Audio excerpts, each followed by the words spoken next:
পরীক্ষার দিন সকালে কেউ যদি ডিম খেয়ে যায় তাহলে পরীক্ষা নাকি ডিম পায়। এটা ভুয়া কথা, ডাহা মিথ্যা। আমি সব সময় ফাইনাল পরীক্ষার দিন সকালে ডিম খেয়ে যেতাম আর পরীক্ষা দিয়ে ফার্স্ট হয়ে যেতাম। এজন্য ডিম খেয়ে গেলে কেউ ডিম পায় না। আমরা বিশ্বাস করি খাইরিহি ওয়া শাররিহি মিনাল্লাহি, ভালো হোক মন্দ হোক করে কে? আবার ছোটবেলায় বলা হতো ওষুধ খাওয়ার সময় বিসমিল্লাহ বলবি না, কারণ বিসমিল্লাহ বললে বরকত হয়ে যাবে, মানে তোর রোগ বেড়ে যাবে। কি টাকা, ভুয়া কথা। সব ভালো কাজের আগে বিসমিল্লাহ। অবশ্যই আপনি ওষুধ খাওয়ার আগে বিসমিল্লাহ পড়বেন। কি পড়বেন? আমাদের দেশে শেখানো হয় ওষুধ হাতে নিয়ে যখন তুমি খাবা তখন পড়বা আল্লাহু শাফি আল্লাহু মুআফি। এটারে উল্টে আবার বাংলাদেশে আল্লাহ শাফি আল্লাহ মাফি। শব্দটা মাফি না, শব্দটা হচ্ছে মুআফি। আল্লাহু শাফি আল্লাহু মুআফি। খেয়াল থাকবে, পড়েন আল্লাহু শাফি আল্লাহু মুআফি আল্লাহু শাফি আল্লাহু মুআফি। এটা কোনো হাদিসে নাই, পড়তে বলা হয় নাই, তবে অর্থটা খুব সুন্দর।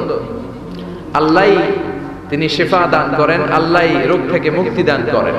ওষুধ আমি খাচ্ছি, মেডিসিন খাওয়া সুন্নাহ, কিন্তু ওষুধ আমারে শিফা দেয় না, মুআফাত দেয় না। আমারে শিফা দেয় কে?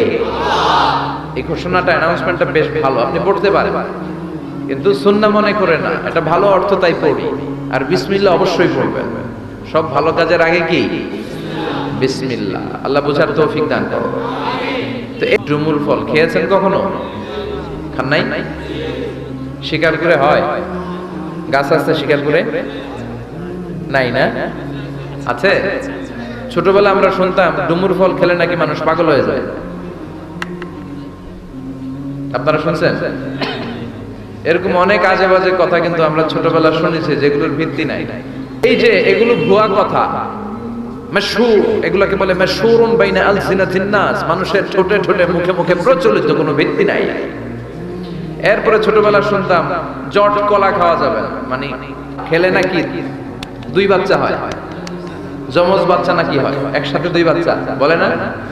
আমি আরো বেশি বেশি খাইতাম, বলতাম এটা তো আরো ভালো, এক লগে 2 বাচ্চা হলে 2 বারের কষ্ট একবারে সারল, তাই না? এক একটা মায়ের এক একটা বেবি জন্ম দিতে কষ্ট হয় না?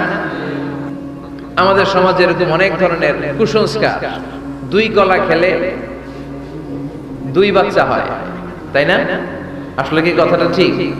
বাচ্চা একটা হবে না, 2টা হবে, ছেলে হবে না মেয়ে হবে, এটা কে দেয়? আবার অনেকের মাথার চুলের মধ্যে 2টা গিঁট থাকে, আছে না নাই? 2 গিঁট থাকলে কয় তোর 2 বিয়া, 3 গিঁট থাকলে 3 বিয়া, গিঁট নাই কয় তোর বিয়া নাই, আছে না নাই? এগুলো মুসলমান বিশ্বাস করতে পারে? মুসলমান বিশ্বাস করে একজনকে, তিনি কে?